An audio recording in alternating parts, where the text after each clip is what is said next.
Welcome to the American Red Devils podcast. I'm John. I'm Alex. And we're bringing you the best Manchester United news from this side of the pond. Woo, sir. How we doing? It's great to be back in the bunker. United, big 3 points. It wasn't pretty. I wasn't even sure we were going to get it, even though we went a man up to start the second half. That first half was ugly. As ugly as it gets, some bad football. Much better in the second half. We created some chances. We also kept them in it, even a man up, which was not great to see. But most importantly, we got a result. Ronaldo got a good goal. Bruno got a great goal. He had a great game as well. And it's a big 3 points. We had luck went in our favor today a little bit, but I'll take it because the VAR gods had not been kind to us. And we needed a little good fortune, sir. How you feeling? We flipped the script at Old Trafford. We got 3 points. We came out after a horrible half, get our goal. Ronaldo with the difference maker. Also De Gea bailing us out. Like you said, sir, it's been a rough go at it. Some tough draws. That loss to Middlesbrough in the FA Cup. You draw Burnley, the Builders, sir. You draw Southampton. And then, we're drawing up the table. But, hey, we pip them. We get 3 points. Big red card for Dunk. Shout out to Alonga for that high press there. Look, we could always play better, but this time it's results-based business. We're playing against a choke artist for top 4. You just got to get away with them every once in a while. For sure. For a team that, couldn't buy luck on the side of the highway, we needed the fortune to kind of flip our way, and it finally did today. There's plenty to complain about. You could definitely pick this game apart. It could have easily gone ugly. It could have easily been a draw if the red card didn't happen, if we didn't get that goal. But that being said, there were some good things that we saw today. Ronaldo with a good goal. Bruno, I thought, had a really good game. Even Lindelof and Maguire at times, okay. I mean, McFred were not on their day. It wasn't for them. But, sir, we move forward. Now it's just about picking up points. Like you said, we're battling out with choke artists. We are a bit of choke artists at the moment ourselves, but it's only us in the top 4 race. I mean, it's like it's on us. If we do it, we can do it. Nobody's going to go 10 straight. We just have to win these winnable games and play better football. And today's a start. It's a start. I don't know how confident of a start it is, but when you're off a slide like we're on, anything helps. The red card helps. Moment of brilliance from CR7 doing the C at Old Trafford. That boo around the stadium at halftime. I haven't heard that noise since Ole Gunnar Solskjaer got sacked. That kind of felt. Hopefully that's the bottom for Manchester United. That halftime with the fans booing them. That you don't ever like to see that at Old Trafford. And, they probably deserved it after that really tepid first half. And I hope that we can find some form because we got a big game, Leeds away, and then Atletico Madrid in the Champions League away. I just want these lads to fight. I just need to see that passion, and we did not see that fight in the first half. That was the most lackluster, going through the motions, letting Brighton enjoy their football at our house. As a fan, that hurts to see, but hopefully this can spur us on, sir. I'm hopeful that we can find something because we have big games coming up and even bigger opponents in March, and I just don't want to go through another slide like we saw under Ole Gunnar Solskjaer before he got the sack. I'm in the same camp as you, John. It's like I'm hopeful, but just like you, I watched that game today, and you sent a photo to me of me earlier last year watching us lose in Villarreal. I think that was me watching the penalties. That's how I felt at times today. That first half was tough watching. You don't hear a lot of boos at Old Trafford for good reason. They're not used to seeing football. And it's also not United style. We're not a Real Madrid. But today was boo quality. That was boo earns football. That was bad. That was bad football against a team that we know is pretty good, for their size, but they weren't even on their game today. Brighton didn't look that sharp. They didn't look like the normal Brighton team that is super, super dangerous because I think they would have taken advantage of a really weak United side in that first half. But that being said, we need whatever we can because there are big, big games coming, and this is an interim manager that has had everything thrown against him in terms of the press, and internal strife around players pissed off. So whatever you can take, 3 points is great. And it also doesn't help when like two of the guys who have been under the spotlight for maybe stirring shit up, Ronaldo and Bruno, both getting goals, both having good games. It can only help, you would think. Those two playing well are going to go a long way against Leeds and Atletico. You would hope they could find some form. Sir, quick PSA for the podcast. If you like the American Red Devils, we are for fans, by fans. If you want to hang out with some Muppets, also talking some cheeky banter on the side of the couch, you could join our Discord channel. It's great. We have over 300 members. We talk on match days, talk transfers, everything in between. If you're looking for a Discord community that is absolutely awesome, check out our Discord channel. You can get an invite. It's pinned to our Twitter page. Just click on that link and you can jump in. Also, if you want to support us, we don't have any sponsors on the podcast. You can join our Patreon. Visit our Patreon page, www.patreon.com/American Red Devils. We give away pins, stickers, scarves, shirts, you name it. We do a behind-the-scenes podcast episode every single month. Check us out. We think it's the best way for you guys to support us. We want to keep this podcast, keep this community sponsor-free, and just do it for fans, by fans. Also, check out our website, www.americanreddevils.com. Great fan-generated blog content there. Also, check out our store. You click on the store, you can find our merchandise, beanies, shirts, stickers, pins, scarves, everything there. Sir, tell them about iTunes reviews. iTunes reviews or Spotify reviews, 5-star reviews, wherever you listen to the American Red Devils. It's a great way to support the pod. And we're still giving away free merch. All you have to do, write a 5-star review wherever you listen to us. And send a screenshot of that to AmericanRedDevils@gmail.com. Hopefully it's a 5-star review. That's very cheeky. Should be 5 stars, of course. And send it to AmericanRedDevils@gmail.com with your mailing address, and I will personally pick, pack, and ship some free American Red Devils merch. It's a sign of appreciation. Great way to help us get found organically and get yourself some free gear. So do not hesitate on that, sir. You ready to break this game down? Man United 2, Brighton 0. On paper, it sounds so sweet. Played at Old Trafford, if you could believe it, based on how we came out. Let's get into that lineup. Dave saves rule number 1 in net. Luke, the impossible meat pie. Shaw at left back. McGuire. Lindelof center back pairing for Ron dropping out. He must have eaten something that didn't agree with him there. Delo at right back. McTominay playing CDM. We had Bruno on the right, Fred on the left, and then we had the front three of Alonga, Ronaldo, and Jadon Sancho. Sancho on the left, Alonga on the right. Sir, what'd you make of that lineup? You know, I was hoping to see Lindelof and Varane, and then when you had Lindelof and McGuire come out, you know, that was a little bit of a shock. I guess, like you said, Varane, that's bad, whatever. Something didn't agree with him, and he had to pull out right before the game. But I was happy to see Rashford got the drop. You know, I thought Rashford needed to get dropped. Ronaldo, I was a little surprised because he just had played, but Alonga getting some minutes. Sancho, obviously, having a run at it, and I was hopeful McFred would not put up a McFred first half like they did, which was like as bad as I've seen them, because they have looked promising at times under Ralph, but they were not good today. But what did you think of this 11 when you saw it? I mean, this is the motif of this match is if you can't beat them, join them. I think Ralph Rangnick has tried to get the lads to play differently. I think we saw like spurts of it, I think, against Crystal Palace back when he took over. And then, you know, all this leaking and drama, the players just don't want to play the way Ralph wants to play. And here we are. Switched to it 20 minutes in, 4-2-3-1. McFred with cheese in front of the back four. Bruno up top with Ronaldo pretty much playing, as like a false nine. You know, this is back to Ole ball. I think Rangnick sees it. And you have to be a pragmatist at a certain point and say, hey, we need points. You know, we're not pressing. We're not doing nothing. And, you know, I think we're seeing that right now. So if everyone blamed Ole and he got sacked, and then you bring in a new manager and the players are whinging and then they're not playing well, then who's to blame? It's a very good point, because they basically did play Ole ball. It looked just like Ole ball in the first half, right? There was no counter, no ability to pass out of the back, no ability to pass through the midfield at all. It was all sideways passing, same shit.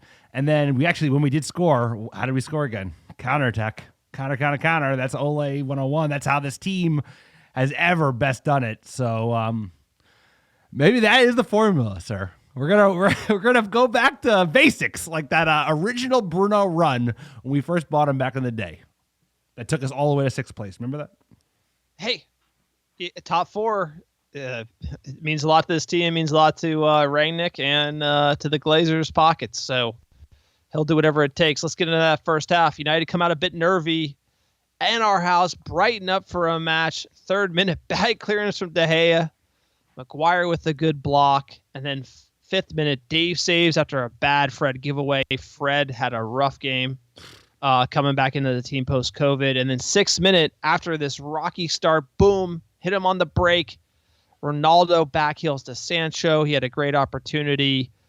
Did not finish. Ronaldo already throwing the arms up. Did not get the pass back from Sancho.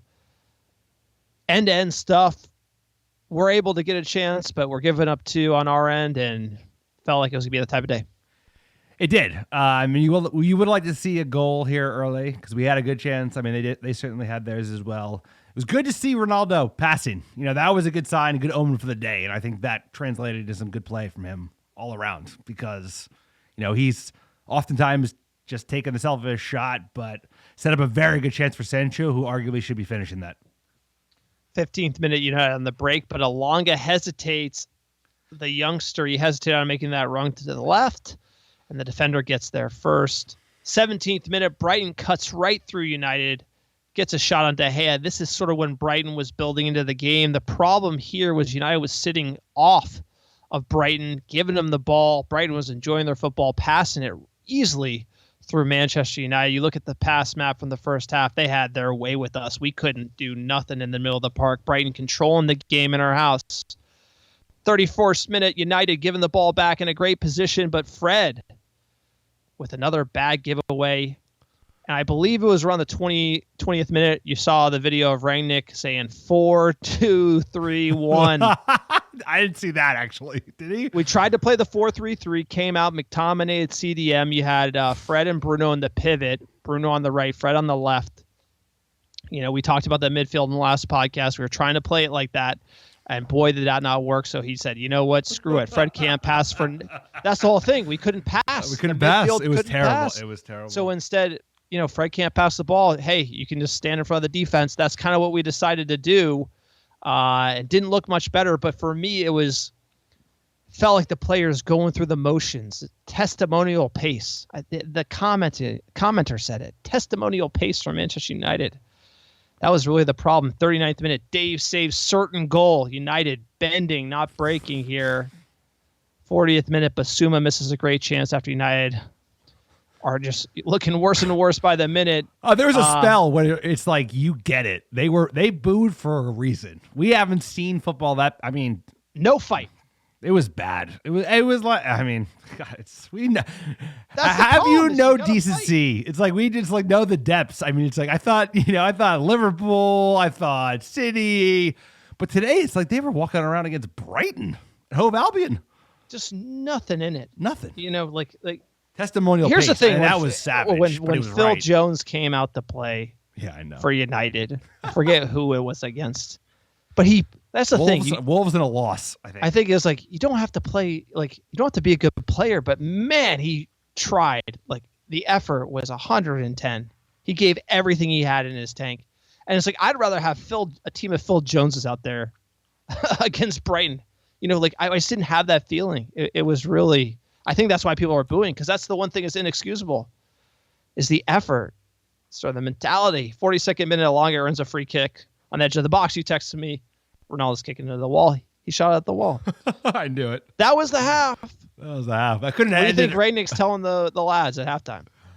I don't know. I was shocked there was no halftime subs, because it was such a gallingly terrible performance. You know, like we had some chances, and then like the last 20 minutes, we just it looked like you said, like someone pulled the plug on the Xbox. You know, we just it looked like they were just like they didn't realize they were playing a game for Premier League points. So I don't know. I would imagine he's throwing all kinds of hair dryers. But what do you think Ralph was saying to the players? We got leaks. We got players throwing their arms up. We got players like not arguably like questioning the effort here in the first half. It looks like a team of individuals. This first half, this is a red flag in and of itself. This first half. Look, second half, there's some bright spots there. But again, Brighton with the fight with 10 men. But that first half really shows you, HD, something's up with this team. And that's concerning me for the next couple of matches. Because if I saw some fight and just not going our way, because you arguably had the XG and the other two draws, arguably Middlesbrough, we got hard done by, and you expect them to come out and like find something, fight. And that to have that be the reaction this first half was a little concerning, overall for kind of where we're headed here. Second half, no changes. Like you said, I was surprised. We need something. 46-minute handball shot from a corner, nothing doing. And then, so let's get to the goal. This is the bright spot here. This is why he came back to Old Trafford. I mean, what a goal. Now Ronaldo, as Manchester United turned it over. Ronaldo taking it.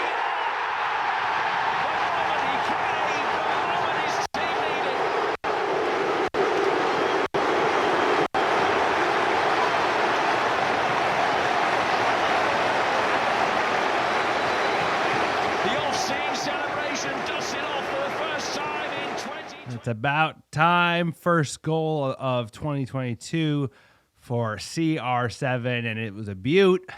Sure, he still got that in his locker. World-class finish from the edge of the box with players all around him. We needed a goal like that.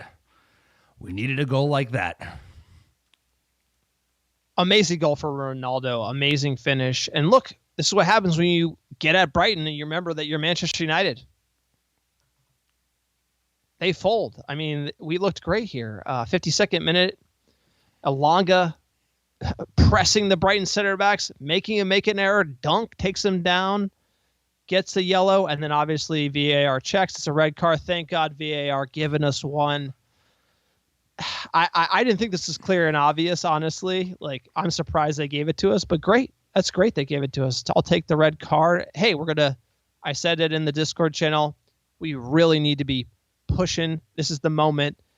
Hit 3 more, hit 4 more, start running riot, get that momentum. It's exactly what we need for Leeds and then the Champions League. And then, oh no. We put them under pressure, but man, Brighton fought back with 10 men. Nervy at times for United here. You said it. I mean, you said the first half was damning. It really was. The rot runs deep probably at this squad. This was bad. This was damning too. It's like you should be like going nuts. Whoever the commentator was like they should be absolutely swarming them in numbers the whole rest of the second half. There's no excuse. They have numbers. But it felt like Brighton could pass the ball better than we could. Dude, we did it for 5 minutes and then they just went back to the same old shit. And that's like the most disheartening thing. It's like you have the lead. You have a man up. You need to score some goals. You should have the bit in your mouth and you should just be attacking in waves. And that's what's damning, sir. It's like we had some good chances, but like we were up a man, and they had some pretty good chances, and they could have easily equalized multiple times. So we got a result today, but barely. We had the luck went our way, and luck has not gone our way elsewhere. But there are still some major problems. Which one of the bright spots was Bruno was all over the park here. We changed to the 4-2-3-1. He gets up. He's getting on the ball, creating chances for Ronaldo. 66th minute, nice ball to Ronaldo from Bruno. Couldn't get the header. Ronaldo should have arguably, again, like if you look at his chances over the last couple of matches, this is one of them. Great chance here, missed it.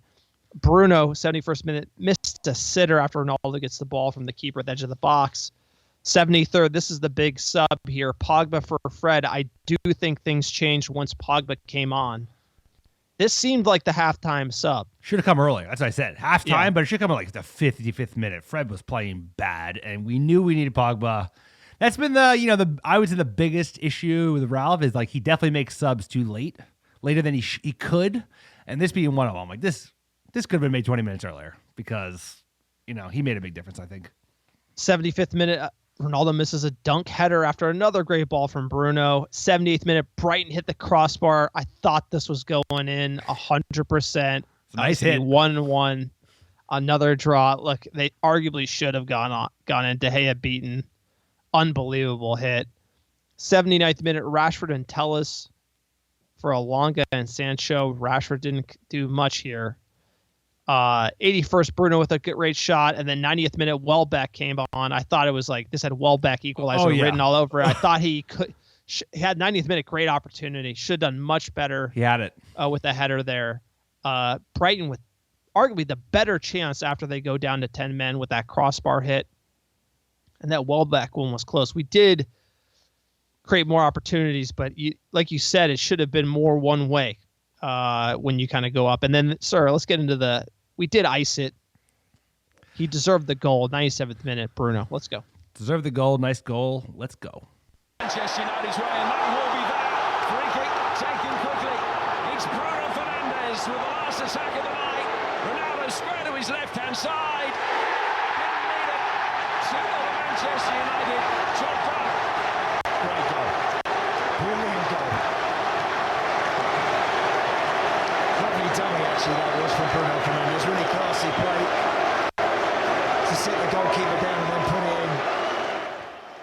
So outrageous goal from Bruno Fernandes, showing a little bit of that daft touch. Just slow down, pivot, fake out the keeper, and blast it. I think he needed that. I think this team, maybe this is what we need, is like a confident Bruno does bode this team well, especially if we're going back to basics, 4-2-3-1.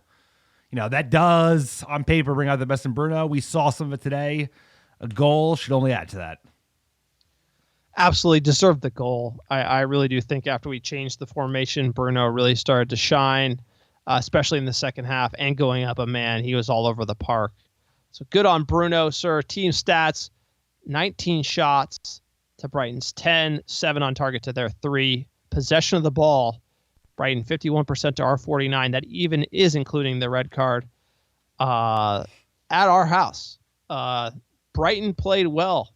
They look to be enjoying their football at Old Trafford, a theme that has continued. I don't think we've seen teams enjoying it as much as since we saw the Scouse Bastards come and sweep 5 past us. But hey, we got 3 points. Brighton have never won away against Manchester United in all competitions, drawing 2 and losing 11 of their 13 visits. In the top flight, they've taken just 1 point from a possible 24 at Old Trafford, losing all 4 visits in the Premier League. And Paul Pogba has registered 8 assists in the Premier League this season. Only Trent Alexander-Arnold, 10, and Mo Salah have more. And oh, by the way, he's been injured for an insane amount of time. But what do we know, sir? Let's check in with the manager, Ralph Rangnick. Okay, the manager's going to take your questions. If you'd like to raise your hand, Simon Stone. Hi, Ralph. Congratulations on the win. How important was that victory to you and to the team? And now you're back in the top 4. How big is it for this club to finish in the top 4? Big, but we still have quite a few games to play. Obviously, after the last 3 games, with 3 draws, 2 of them at home, and in all 3 games being 1-0 up, this was a very important win. And even more so after the first half of today. Today, for a change, we had a better second half than the first half. And in the second half, it paid off that we were more aggressive, that we were trying to intercept and to attack them in higher positions. And therefore, yes, highly important win for us. Laurie Whitwell. Hi, Ralph. What did you say at halftime then? Because there did seem to be a noticeable change immediately after the break with the winning the ball back high up. And if I may just ask a second question, you brought Alex Telles on the wing late on. Juan Mata's on the bench. I just wondered, he's not featured for a bit, Juan Mata. Is there any, what are your plans for him this season, I suppose? Yes, I mean, of course, we told them at halftime. The question at halftime was, do we change formation or do we change the way that we attack? And we decided to stick to our 4-2-3-1 and told our 2 wingers, Anthony Elanga and Jadon Sancho, to on the ball side to attack the centre backs. And that would mean, and that meant that our fullbacks had to jump to their fullbacks. which paid off both when we scored the goal, but even more so when we had the situation with Anthony Elanga and the red card for Dunk. And from then on, it was a different game. Of course, we should have killed off the game much earlier. Should have been 3-4-0. And again, we were not quite convicted, or we were not lethal enough in those moments to kill the game off. And then again, in the last 5 minutes, it's always dangerous, even against 10 men. You can concede a goal, so it took very long until we took the game to bed with Bruno's goal. To the second question, yes, of course, their right side with Lamptey was the dangerous side, with Lamptey playing up front, almost like a right winger in the last 10-15 minutes, and that's why we decided to bring on Alex Tejes to support Luke Shaw on that side. Gary Cottrell. So that's what Ralph had to say. Ralph didn't like certain things, happy with the second half performance. He talked about what he said at the halftime. So he talked about sticking with he's like, should we switch formations? Should we make changes to the 11? They decided to stick with the 4-2-3-1 and have the wingers push more forward and have the fullbacks push up more to their fullbacks, which they did, which led to the goal. But he still talked about they had to be more lethal. They have to, their pockets where they didn't control it. So I think Ralph's seeing what we saw, but you could tell watching him celebrate on the touchline. This means a little bit more. It's been tough going, all these draws and also all this shit in the papers. It's been a lot for any manager, any interim manager. So a big 3 points for Ralph as well as the United faithful. Absolutely. And checking with the table, Manchester United are in fourth, 25 games played with 43 points. Chelsea, they've played 24. They're on 47. Obviously, so many games in hand in the fight for top four here. So West Ham 25, 41 points. They're in fifth. So you have a 2-point lead over West Ham, but then Arsenal is the big kind of question mark. They have 22 games, so 3 in hand. They have 39 points. You assume they win all of those. They're going to be on 48, so 5 points ahead of us. And oh, by the way, you got Wolves involved in the mix. They have 2 games in hand. They'd be tied with us. They won both of those on 43. They're right in the mix. Tottenham fading. Your boy, Conte, skidded. But still ever in since it. he said it, he's skidded like a Moyes, like an Ole. That's a skid. If you're gonna argue, I'm going to tell you, if you're going to argue who you want at Manchester United I'm just messing with you. I'm messing with you. you because you were talking them up like 3 weeks ago and then they lost 3 in a row. That's all. I'm just giving you shit, bro. No, I love it, but it's like I still think. You imagine how bad the fallout would Mourinho, be? Conte would this crew is so soft. He would No, I know, but we need to weed out the weak here. So Tottenham 22 games, they have 3 in hand. They win all of those. They'd be on 45, so it'd be 2 points behind them. Again, a lot of math here. We're right in the mix. The team that's on the rise now, if you just want to say, okay, United, rough patch of form here. Let's look at the last 5 league games for all teams in the league. The top 2, no surprise, are both Shitty and the Scouse Bastards. They have 13 points from their last 5 league games. Then behind them, in third, is actually Wolves, and then we are actually right behind Wolves at 11. Right, so you're going to look at that. We're fourth in the league. As far as last 5 league games form. We've won 3, drawn 2, and we're here moaning. So at the end of the day, things are not, that was a huge win for United today. Huge 3 points, no matter how we got them. No matter how lackluster the first half was, we're looking at this race for top 4. We really needed those extra points. We got them. And if we can just get through this rough patch, similar to Ole Gunnar Solskjaer, where we had to just ride out these, it looks bad, it's rough, doesn't pass the eye test, but then somehow you play well against Atletico, and then you're ready to go in March against the big boys, and you show up in these big games, and everyone wonders why the hell you couldn't beat Burnley the Builders. That seems to be what this team has been in past seasons, and maybe we'll see it again. I'm hopeful, but we're right in the mix, and that's the glass half full take. Is I still got hope for top four, so don't kill it, baby. Don't kill it, United, please.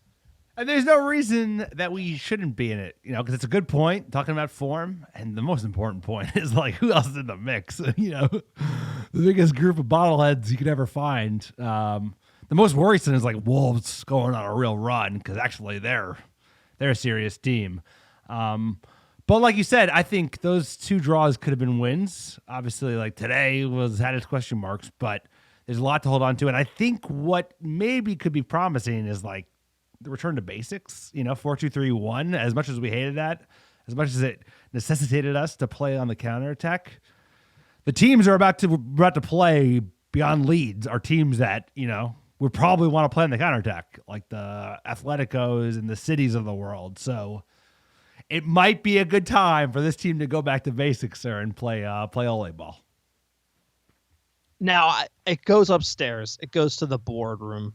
The real reason why we're kind of in this lull and we can't find any form, and we had an interim manager come in with half a season. He tried to implement some style, couldn't get it to stick. Then we revert back to like, okay, whatever you guys, hey players, you win, whatever you guys want to do, you choose, right? Because Rangnick doesn't have the authority to do so, and also he's not on the hot seat, right? He's going to leave at the end of the year. Like there's no pressure for Rangnick. So say if we actually were, had the gumption to go get, hey, even if it is Pochettino, pay PSG 30 million, get him in, and then I think you wouldn't see us. I think you would see a little more from the players. This kind of feels like the substitute teacher performance, testimonial performance. That's kind of what we're seeing. So I have to blame the Glazers running the show, because at the end of the day, I just think if you had a new manager, whoever that manager is, even if Rangnick was the guy, if he was the manager, I think you'd see the players acting a little differently. Instead of leaking to the press, they want Poch and all this and all that. I just think this we're in purgatory. Ole ball purgatory, substitute Ole purgatory. That's kind of what this feels like. And we'll see what we get out of it. But I hope when the new manager comes in, you see a little more from these players, versus testimonial FC. We're like a testimonial club, bro. I'm about to say we're like testimonial FC. Get paid a lot of money for testimonials. So they were going through the motions today, but you make a great point, and it starts from the top. And what kind of tone does it set that like we haven't decided because they don't know what they're doing yet? It just kind of it speaks to the lack of organization and intention behind the club and how they're going about their business. And like you said, they're going to have a substitute teacher performance. They probably will continue to do so. He's motivated. I know Ralph is because he's always looking to impress. And you think these players would be as well. So winning's infectious. I think we keep winning. Results help. This is at least something to build on. We got a next match. I'll tell you ain't going to be able to go testimonial pace when you're playing away at Ellen Road, which, by the way, is full of shit. That's right. Leeds Scum versus Manchester United, Sunday, February 20th, 6 a.m. Pacific. Ooh, I like that extra 2 hours of sleep in. 9 a.m. Eastern, 4:30 a.m. wake up. That does mess your day up. Lifetimes versus Leeds Scum. We've won 48. We've drawn 36. We've lost 26. First time we ever played them was January 1923. We drew in the second division. Last 5 times we've seen Leeds won 3, drawn 1, lost 1. The one we lost was in the FA Cup in 2010. A little while back, Sir Alex Ferguson was still at the wheel. Leeds form coming in. They beat Burnley. They lost to West Ham in the FA Cup. Then they beat West Ham in the league. They lost to Newcastle. Then they drew Aston Villa. And then Everton just beat them up. So Leeds is kind of limping into this game. They're going to be looking to get up for the War of the Roses. This is going to be a big one in their house. Dan James, by the way, most likely will be starting, a player that, you look to the board, probably should not have sold. But they're going to be up for it. It's going to be a tough game. It's always a tough game. It's always a tough game against Leeds. They're kind of in a relegation. They're not in a relegation fight, but they have a little bit of breathing room, but they'd like some more room from the bottom. So, like, this is a massive match. They're always playing high-octane football. They're going to be throwing wave after wave at us. You know, he has to hold the line. And actually, I think we're well-suited to keep going on the 4-2-3-1 and playing the counter because you know Bielsa can't help it and just throw everything at us. So just hold and, you know, use the counterattack that we have to our advantage. Just hold that line. You got to rely on a decent defense, but I would imagine that's the plan heading into this game. Dangerous Leeds side no matter what, but I think we know the formula. We beat them 5-1 first game of the season with Ole. Like, there is a formula to beat this team. You just have to, like, they throw everybody at you, and then you counter them, and we have been good at that. The rivalry, this is a huge one. It originates from the strong rivalry between the historic counties of Lancashire and Yorkshire. That dates back, I want to say 1600s. It's absolutely incredible. And that's sort of where you get the War of the Roses theme from the 15th century. The Lancashire, obviously Manchester United being the red rose and the Yorkshire being the white rose. The cities of Leeds and Manchester United are only 40 miles apart. And the rivalry really heated up when hooliganism was in form in the 1970s. Hooliganism is not really in form anymore, but when it was, this one was hot and spicy, sir. On the field, hostility became more intense over the years during the 1970s when British football hooliganism was at its height. Fights between the Leeds United service crew and Manchester United's Red Army, two of the most notorious hooligans firms in Britain, were commonplace and became known as some of the most violent clashes in British football. Many people are injured in these encounters, but violence between the fans of the clubs has declined sharply for a number of reasons. And obviously the rivalry has been quoted as being, you know, English football's most intense and inexplicable rivalry. I think it was sort of obviously when you talk about a derby, the Roses derby, Leeds and Manchester are very close, but then you sort of have both clubs and both firms being big at the peak of British football hooliganism. I think that's why there's such this fierce rivalry between these two sides. Don't like each other, sir. We're going to see it on Sunday. I am absolutely pumped for this one, but in a game like this, that means so much, and you're going away to Ellen Road, you can't play like you did in the first half here at all. This is a game where you get 2 or 3 by you before you wake up. That's the thing. This is like all of the Ales we've had. You know, we can't do them. You can't sleepwalk. You can't think a 1-0 lead is good, even if you get a second one in the 96. Dude, they're going to keep throwing bodies and throwing bodies and throwing bodies at us over and over and over again. And we have to be able to hold the line early, like you said, because they could get a couple of goals before we even like figure out what's going on. Because this team hasn't even shown when we go down or we necessarily responding like we used to respond, where it's like, holy shit, we went down. It's kind of like we have to go to half to figure out what the hell is going on sometimes, which is worrying. So you want to start this game strong, come out, early goal would help, early chances, but we got to take those chances. Talk about it. Manager talked about being lethal. This team has not been lethal enough. 2 of your most lethal players, Ronaldo and Bruno, being hopefully back in form, should help. Bielsa played the 3-3-3-1, a formation I've never seen before against Everton. I think it's some sort of attacking diamond with Rodrigo at number 10, Dan James leading the line at number 9, Rafinha on the right. He looks to be giving the impossible meat pie some trouble for sure. Who knows what they're going to come up with? At the end of the day, Bielsa's a madman. I'm more worried about the atmosphere and sort of the intensity I know Leeds is going to bring from the jump and how United looks to be sleepwalking as of late.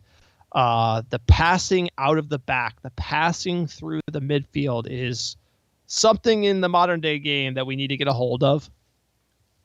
And boy, Paul Pogba's going to need to start here. Looking at the injury list, we have Bailly. Hopefully he should be back.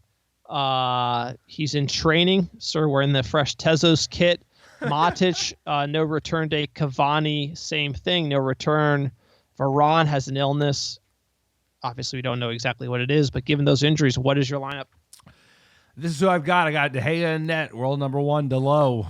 He took AWB's spot. So, yeah, it's going to be Lindelof, Maguire again. Tell us. I'm going to give him a go at left back. Fred, Pogba, Bruno in the midfield. See if Pogba can do that holding job with Fred against the Leeds side. He should be able to.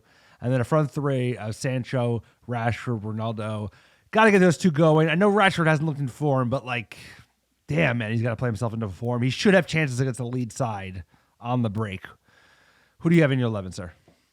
I would say Dave saves, world number 1 in net. Delo, I'm going to say Lindelof, Maguire. I don't think Varane's going to be back. I'm going to say possibly Pie. Shaw stays in. Pogba, McTominay, Bruno. Then I'm going to say Sancho, Ronaldo, Elanga. So not many changes here other than the Pogba coming in for me. I just think that's what you're going to see. More Ole ball against Leeds. It's going to be interesting. You can flip a coin. No, you don't know what it's going to be, but the bookies have it. Leeds plus 290, the draw plus 280, United minus 115. Given those the odds, what are your score prediction? Like you said, I mean, the atmosphere is probably going to be the biggest thing. This is a team that we should be able to handle well, but I think this team is fragile. I think it's going to be 1-1.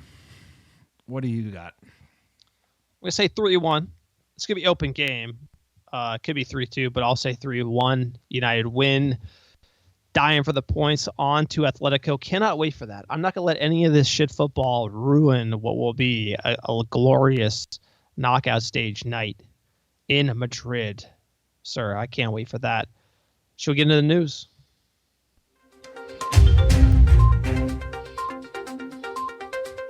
United in the news. For Fabrizio Romano, Ralph Rangnick would love to keep his job and be Manchester United's permanent manager, but the club want to be 100% sure on the next appointment. Manchester United need a shock. They need something different, something fresh. So that's from the GOAT. Certified fresh. Rotten Tomatoes certified fresh is what Manchester United need. Manchester United need new ownership. Yeah, that's what they Manchester United. That's like, exactly right. They need something fresh, new owners.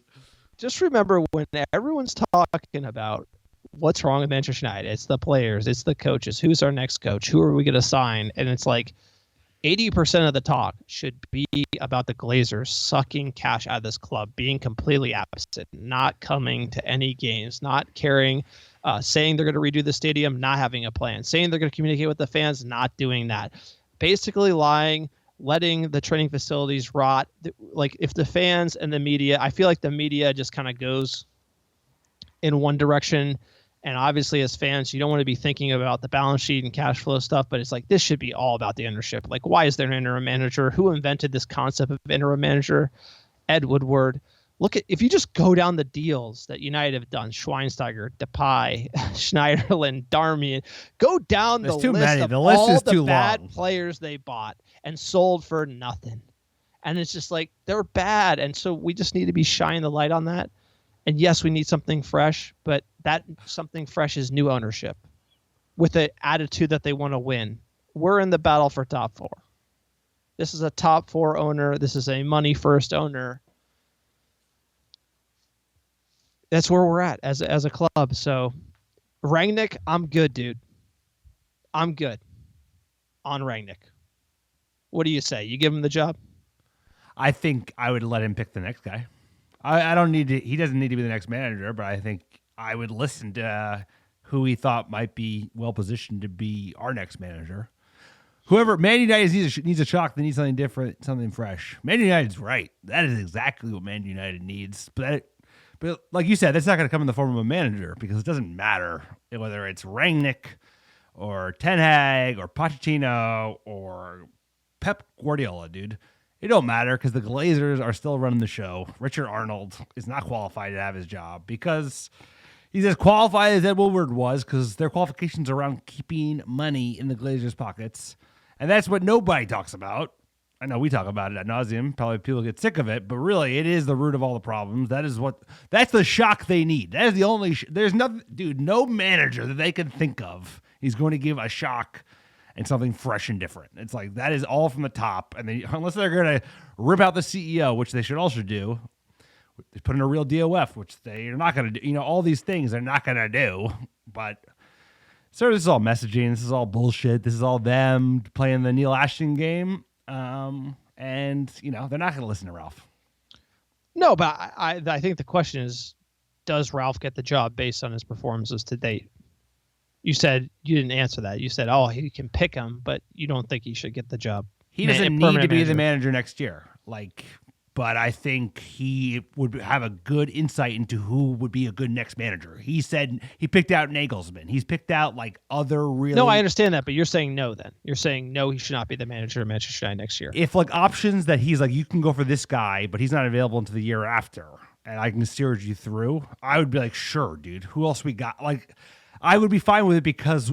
You know what? It's better than who we've seen to date. I mean, he seems like he could at least make deals in a let's buy Declan Rice for £100 million, something that's a little bit more creative. So I would be for that, but they're not going to do that. They're going to go for a big splashy name that will give them a distraction and make it seem like they're doing something fresh. I'm talking about the manager. You're talking about Declan Rice. Sir, I'm saying, yes, he should help appoint the next manager. No, I'm saying the question is, should Rangnick be the permanent manager of Manchester United? Probably not. But he should be the director of football at Manchester United. Saying. He should be the director of football and have a big say in who's the next manager. Okay, yeah. So, yeah, I would say, I think as far as Rangnick and being the manager, I would agree. No. I think it's too much for him, only because it's such a shit show.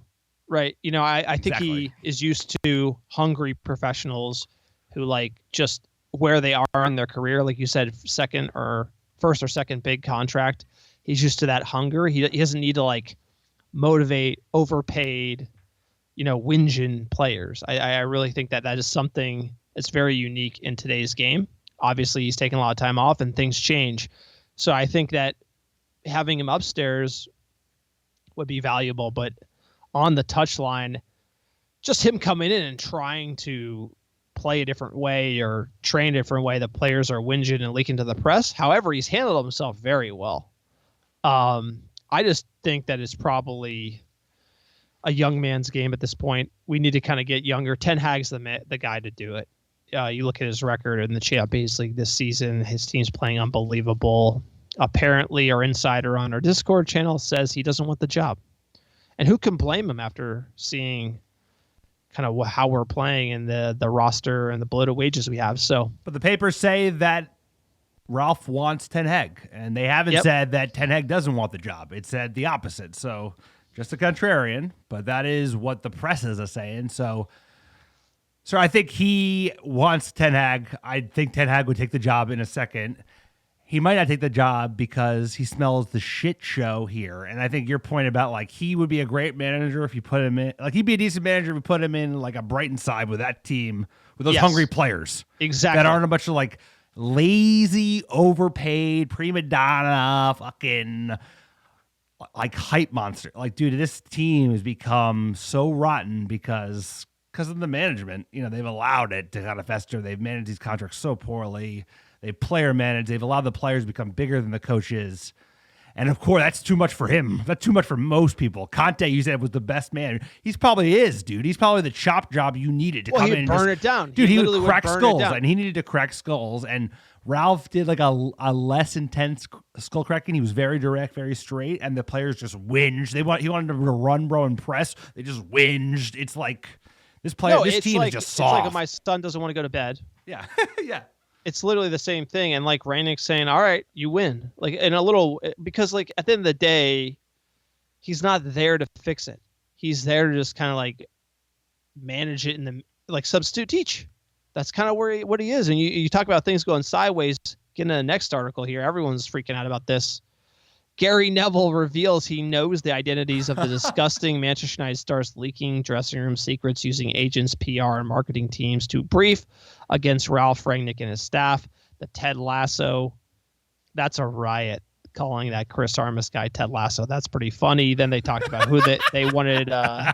They just couldn't not print leaks, that. It was just too good. They probably made it up, but it was too hot. That headline is too clicky to not write. Like they just couldn't not do it. They had to do it. No, they're leaking. They leaked the Ted Lasso, then they leaked they wanted Pochettino, then they leaked they didn't like his training method. Yep. Like, so there's a lot of leaks coming out of this club, and then every Muppet in the universe that's United fan is thinking about who could be the leak.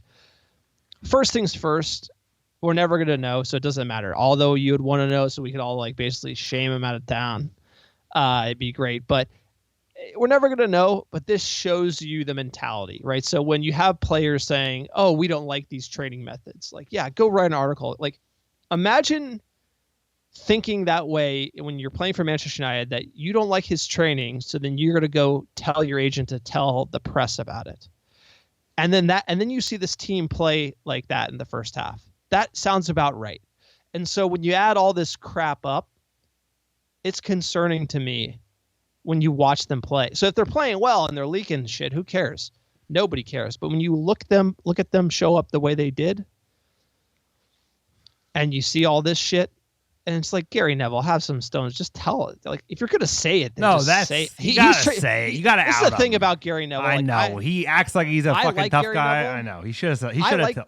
I like Gary Neville, but boy, did he back up Ole Gunnar Solskjaer. Like, he wouldn't say anything bad about Ole, and that pissed me off because, dude, you're a pundit. You're supposed to, like, hey man, your friends in the arena. You gotta say good or bad, right?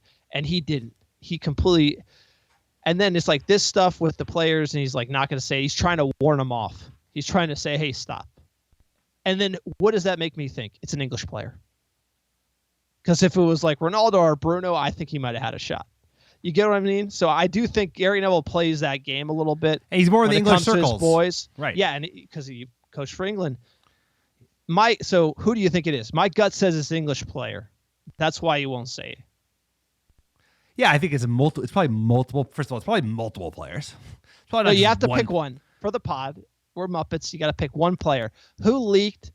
They want Pochettino. Sir, that's so bad. I know. You tell me. No, you say. You got to go on. You got to say. Like I think of the many leakers, like of course Jesse Lingard. Like I know he's leaked something along the way, but he wouldn't make the most sense because he's leaving. He wouldn't give a shit about the next manager. No, he wouldn't give. That's the whole point. But Jesse he could wouldn't care. have he could have leaked other shit. He could have leaked the No, I understand. the training's I didn't. rubbish, I asked you, or the guys. I asked you who leaked the Poch. It's not Jesse. So Rashford.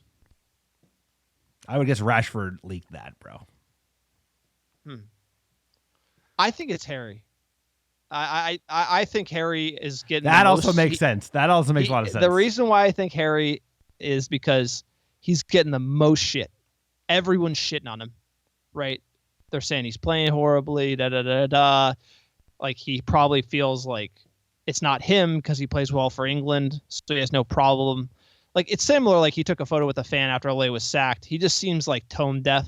Like, he seems like a little bit like of a numpty, like doesn't get it a little bit. And I think his attitude is kind of what leans. Like, I want to say Luke Shaw because he's been there the longest. I know he leaked against Mourinho. But I think a player would be like one Pochettino, like that type of stuff would be probably Harry. I think Harry would enjoy it. Like when he's getting railed at, everyone's saying he's not playing well. He would enjoy it. You're doing full conjecture, but the more I think about it, it could be Rashford. I mean, who's had like the biggest drop off? You know, like Sanchez on the uptick. Rashford, Ronaldo. Dude, Rashford has not played well. Continues to play poorly. Hasn't featured. People say Hendo, but Hendo posted it wasn't him. Like, I think there's a lot. Like, what was the article that said that 17 players? What was that article they said? But this is also like when they're that was like after we oh lost. That was after we lost the Wolves because it's also a product of like what are the results when you draw games and the fans are pissed. You get more of this shit. If we're winning, if we won those games, you get half as many leaks. It's just, you know. Well, here's the thing: the leaks. Okay, it's fun to speculate who leaked. Okay, whatever. But the fact that there are leaks show you that this team is broken beyond broken. Because his comparison, right? No, just to cut you off, sir. Neville's comparison about Chelsea back in the day was a very good comp. He's like, when I used to go back to England and the Chelsea players would bag on you see the dysfunction of the Chelsea team, dude. It's like he knows what kind of dysfunction looks like. And now that is pervasive at Manchester United. Yes. It's because what do we do? Chelsea wages. Everyone's here. A bunch of mercenaries. Come on. Everyone knows that. It's like at the end of the day, like Harry Maguire's like, I'm paid. I'm fine. Like I'm good. I play for England. Fine. You can hate me all you want. I'll just like say what I want. And this is the modern day game. But how many people at Shitty are leaking? You know, it's like there's a certain about it. Like you ain't got time to leak if you're focused on winning games. And it's like this team. That's why when this is like a turning point for me with the Rangnick kind of saying, hey, you know, fuck it, 4-4-2-3-1, whatever, whatever these idiots can do. Yeah. And that's what it feels like a little bit. It's kind of, they moan, they whinge. All right, Martial, you can leave. Okay, Lingard, go on vacation. Okay, fine. Play 4-2-3-1. You don't need a track back. Don't worry about it. I'll just get to the summer and get the fuck out of here.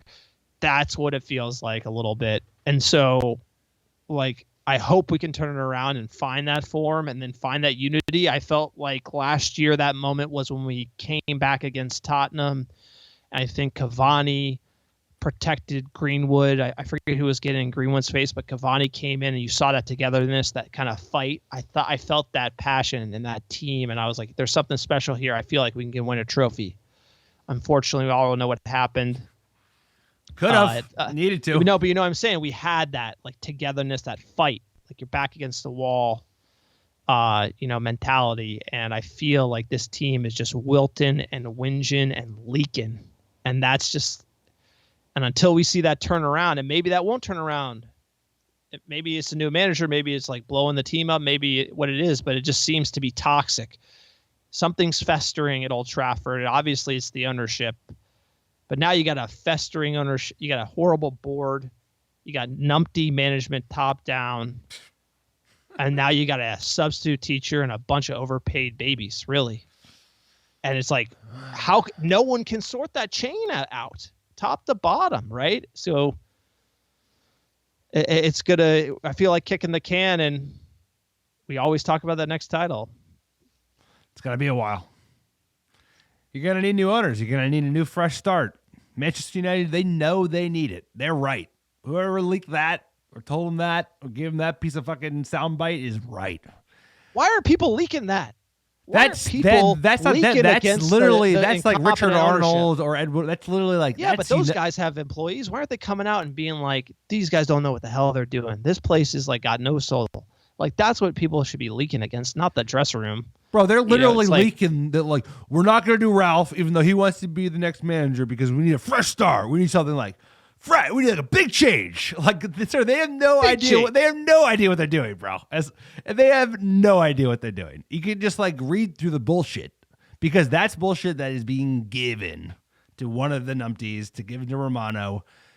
It's straight from them, dude. It's straight from them, because they're just fucking throwing their arms around, sir. And it's all about controlling the narrative. Exactly. It's all just like spin. It's all a spin game. It's all Neil Ashton spin game. And this is a big part of that. And Ralph, like the way they're going to play Ralph and then throw him out, like it's a big part of that, dude. Like you think he's a consultant. Bullshit. He's not going to be used at all. They're going to like, he'll be consulted. Richard Murtaugh will call him every once in a while and ask him what the difference in time zones are. It's like, sorry, we're in trouble. We're going to lighten up here. Rooney doc.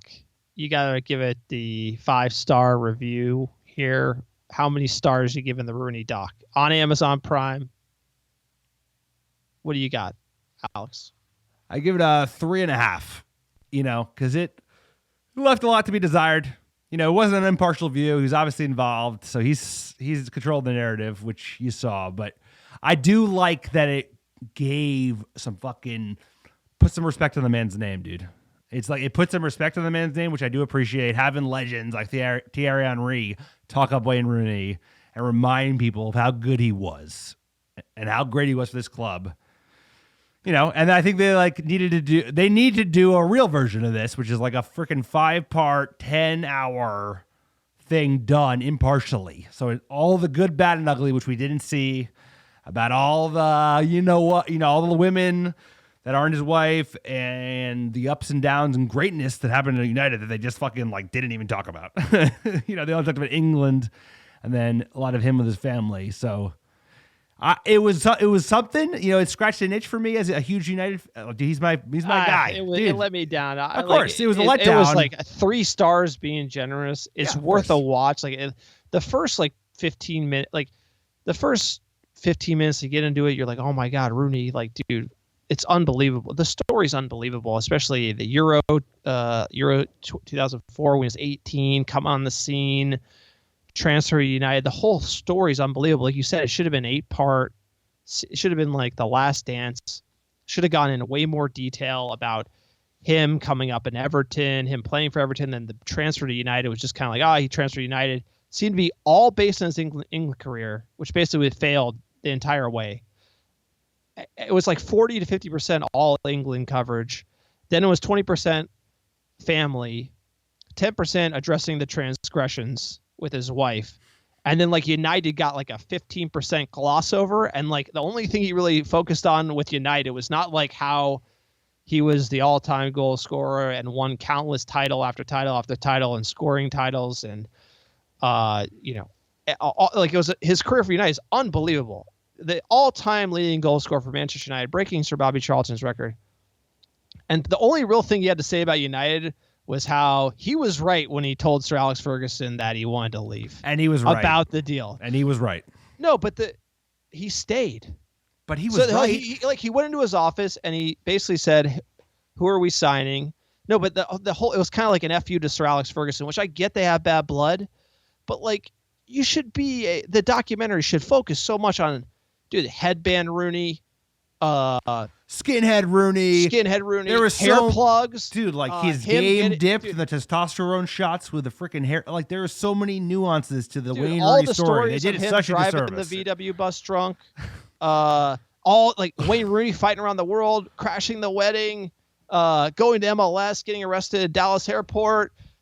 There's just so much. The boxing, having a bender with the grandma in Florida when he's playing for the DC United. I mean, this guy was it's incredible the run he had. He was drinking 8 beers, scoring 3 goals, getting in a fight, coming back to practice. Absolute animal, smoking cigs too, the whole nines. This doc was just it was a puff piece. It was if you got an itch, you didn't even get near it for Wayne Rooney. No, it was that 20 minutes. I think it was. Is he's a legend. He is of the game, a legend of Manchester United. I actually feel like his reputation as you have that one event, one little tiff with Sir Alex. All right, whatever. But dude, look at your career that you left at Manchester United. It was unbelievable. The all-time leading goal scorer for Manchester United. They didn't show enough of his goals. He should have gone season by season. His selflessness and playing all the different roles for the club whenever he was asked. What a player, what a legend. I just felt the doc it was kind of Rooney PR, playing. It was more like Rooney. Derby County featured almost as much as Manchester United, to be honest, too. You know what gave me confidence? It just scratched the itch in terms of recognizing what kind of player he was. I think his legend will only grow. As the time passes. And I think it will inspire somebody to make that show we want. Because I know what you and I want. We want 10 hours of all of it because it's so interesting. His story is amazing. And also the time period and what he meant to this club. His role, due to the selflessness of Wayne Rooney, you could talk about that. You're right. He definitely had some transgressions, and the whole thing with the club. I wouldn't address that. Be dude, that was part of it. He was angry. He'd take his anger on the pitch, and then he just rage. It's got in a ton of trouble, but complicated man. It never affected his career. Dude, unbelievable player, legend of the game, Wayne Rooney. But the doc, interesting take. But like you said, it's a 2-hour thing. Good for him. I like the England stuff, but you can't look at his career and look at England and be this is not the crowning jewel of his career. The crowning jewel of his career is Manchester United. No, of course. 100%. And I felt like England, it was all England.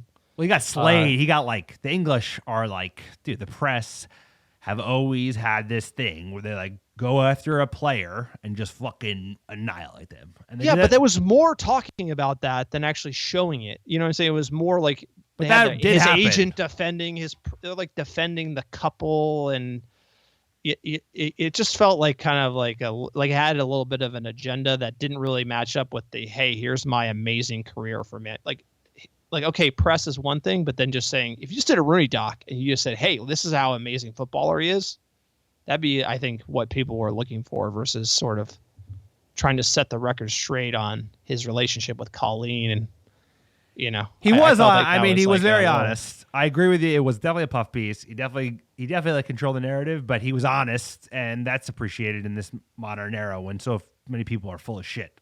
That like I appreciated his honesty, even though he's controlling what's being said. But like, dude, he put it all out there. But everyone wants to see you get in a boxing match with Bardsley, then going out and scoring. Sorry, you just want to see fight now. You just want to see him fighting around the world. I want to see too. You want to talk about being authentic? I want to see the authentic Wayne Rooney, dude. Yeah, me too. Like, yeah, dude, holy shit, that would have been awesome. Let's get into fan questions here. At MMabaugh13, quote, was it a win? Yes. 3 points? Yes. Did we play well? I mean, not really. Clawing to win against 10-man Brighton side doesn't exactly still me with confidence, but as always, glory, glory, Man United. At Drumline416, quote, it's a real shame that our thoughts are, thank God we barely managed a win at home against a 10-man Brighton. Hashtag Glazers out. Hashtag Glazers out. That's the message. At Jamal Mota, sirs, we did our best to not win. We didn't even have 50% possession in the second half, despite being a man up. We pressed properly for 2 minutes and bagged the goal and a red card. Why is it so hard to do that for at least half the game? Until the next one, hashtag Glazers out. Why is it so hard? I don't know. Not to speak. If I speak, I am in big trouble. In big trouble. And I don't want to be in big trouble. We don't use the soundboard enough, so I got to use that more often. Dude, it was, we're grasping at what we got, and what we got was a clean sheet, 3 points, and on to the next one. Bruno scored a nice goal. Ronaldo scored a great goal. Lick your wounds. On to the next one. Yeah, like, I do agree. If you take it on the day, like, great win, get the 3. You look at that top 4 table, you look at the win, great. But then you look at the leaks and you look at the boardroom and the interim and then just everything around the club. It just feels like it's weighing on those shirts on the pitch a little bit. At Mike United Mets, 14 games since Ralph took over, only 1 loss in 90 minutes. Has felt painful because of the draw and loss on pens and the other 5 draws. But this run pretty easily could have seen 9 or 10 wins. The law of averages says this team might take off on a run. How far will United go in the Champions League? Hashtag glory, glory, Man United.